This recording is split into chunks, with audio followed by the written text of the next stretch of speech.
Alors je continue ma série sur cette histoire que nous en tant que femmes, parce que nous n'avons pas joué pour la plupart d'entre nous avec une petite voiture, non c'est un caillou, excusez-moi, hein, mais j'ai toujours pas de camion sous la main pour brum, brum, brum, brum, brum, brum, brum, brum, brum, brum, brum, brum, pour intégrer quelque chose de ce moteur à l'intérieur de nous.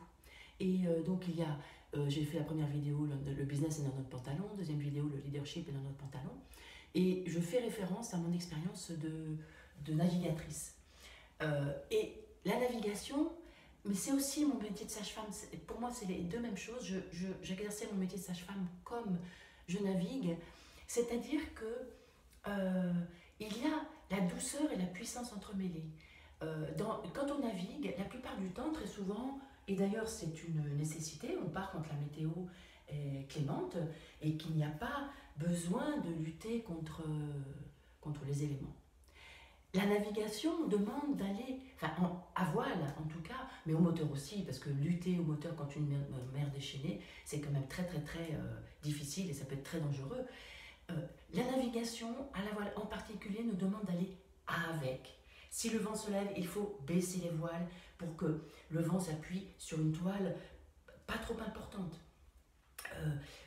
Si la vague nous vient dans la figure, c'est pas possible. Donc en fait, on est obligé de dérouter sa route pour aller avec le vent, avec les vagues. Et ça, pour moi, la navigation est extrêmement féminine.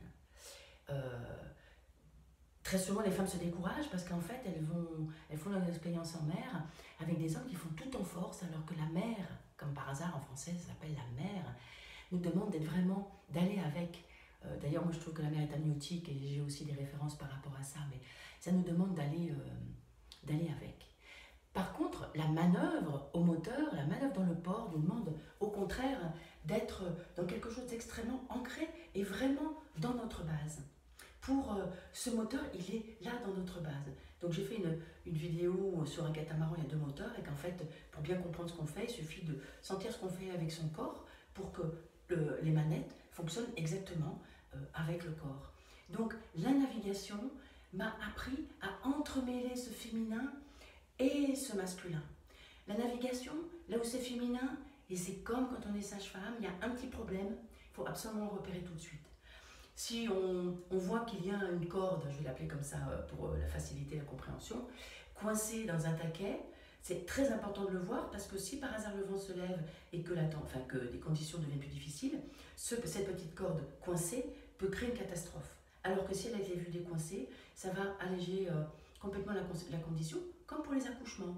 S'il y a un petit problème, quelque chose qui bloque, quelque chose qui n'avance pas, très important de s'en occuper parce qu'en déliant, en débloquant cette situation, hop, la suite va pouvoir se faire, même si ça devient beaucoup plus intense, même pour le bateau la tempête, pour l'accouchement qui avance, mais si toutes les choses ont été réglées au fur et à mesure, ça va rouler. Et c'est là que le côté féminin, je vois mon instinct, je regarde tout ce qui ne va pas au fur et à mesure, et le féminin qui a la force pour pouvoir traverser la tempête, pour mettre son moteur intérieur, pour que ça puisse vraiment aller naviguer, suivre le vent, suivre les énergies, suivre ce qui se passe pour pouvoir finalement arriver au but, au port ou en ce qui concerne l'accouchement, à l'accouchement.